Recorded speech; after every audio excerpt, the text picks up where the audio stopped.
आजकल मार्केट में एक वर्ड काफ़ी आपने सुना होगा, फाइनेंशियल लिटरेसी। ये बहुत डिफरेंट दो टर्म्स को मिला के बना दिया गया है। चलिए इसको समझते हैं, ये है क्या। आज से 20-25 साल पहले जब फैमिली में कमाने वाला एक हुआ करता था और उस पे डिपेंडेंट 6 लोग हुआ करते थे या 5 लोग हुआ करते थे, तब भी फैमिली में लोग बड़े आराम से रहते थे और अपने सारे डेली रिचुअल्स को फुलफ़िल कर पाते थे। पर आज जब घर में लोग कम हैं, जनरेशन में इतना ग्रोथ नहीं है, 4 लोगों की फैमिली है, चारों अर्निंग कर रहे हैं, फिर भी वो सेटिस्फाई नहीं है। समझते हैं कि ऐसा क्यों है।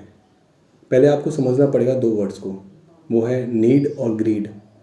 पहले की जनरेशन के लोग नीड पे काम किया करते थे, ज़रूरतों पे काम किया करते थे, लग्जरी चीज़ को इतना ध्यान नहीं दिया करते थे।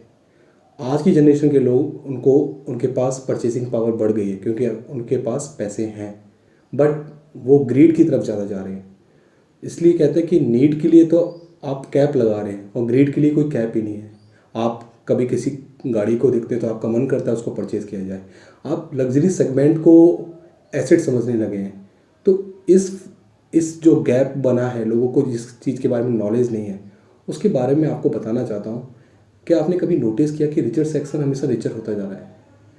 ऐसा तो हो नहीं सकता कि मतलब कोई रिच था कल और आज गरीब हो गया हो, बट मिडिल क्लास आज भी उसी ट्रैप में फंसा हुआ है।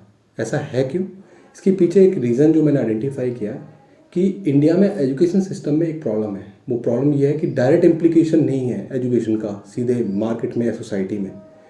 एग्जाम्पल लेता हूँ, 10th-12th में आपने जो भी कुछ पढ़ा, क्या उसका डायरेक्ट यूज़ करके आप पैसा बना रहे हैं 12th के बाद? क्या आप सिस्टम को इस चीज़ की ज़रूरत नहीं है कि हम 10th या 12th क्लास में लोगों को इन्वेस्टमेंट के तरीके बताएं कि पैसा बनता कैसे? आपको नहीं लगता हमारा इतना ब्रिलियंट ब्रेन जो आज स्कूल में, जो बाद में किसी अच्छे इंस्टीट्यूट में जाएगा, अगर उसको ये बता दिया जाए कि करना कैसे है, पैसा कैसे बनेगा, तो मेरे हिसाब से वो ग्रेजुएट से पहले लिटरेट हो जाएंगे, वो भी फाइनेंशियल। सो यही यूथ कल की डेट में एक एक 30 साल का नागरिक बनेगा, 40 साल में वो एक अच्छा फैमिली मैन बनेगा और लास्ट में एक ग्रांड एज में जाके वो अच्छी लाइफ को सर्वाइव कर सकता है।